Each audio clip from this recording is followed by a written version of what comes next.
This really is a city of cranes. Toronto, of course, we see them everywhere. Tall buildings going up.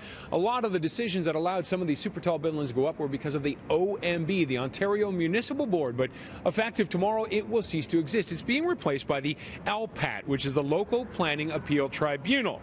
And so what does that change mean? Well, for municipalities under the Ontario Municipal Board, the developers could get city planning regulations overturned. Under LPAT, that won't happen. They won't be able to bring down their own ruling under LPAT. Instead, LPAT will either agree with the municipal rules or send it back to the municipality.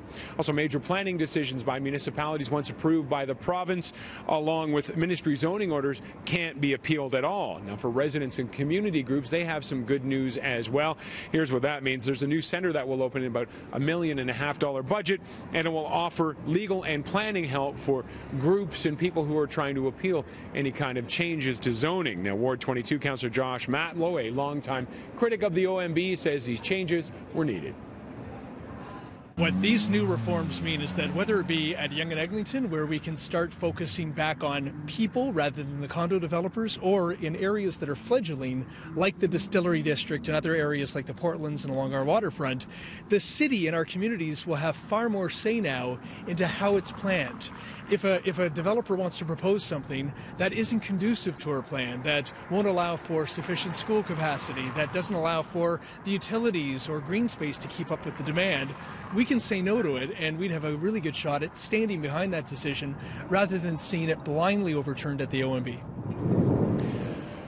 And Councillor Matlow has a first-hand feeling on the impact of the OMB overturning city planning. His ward has been hit by this. The area around Eglinton, between Yonge and Mount Pleasant, has seen dozens of towers spring up, many taller than the city wanted because developers took them to the OMB, and then precedent after precedent was set.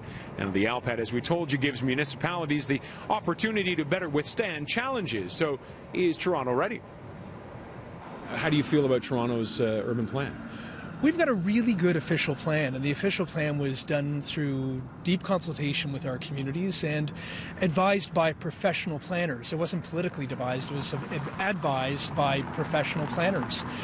So I'd like us to plan communities based on how to build great neighborhoods for people rather than just react when a condo developer has a new proposal. Now, for more on the impact of the LPAT, the changes that are coming, go to our website, citynews.ca.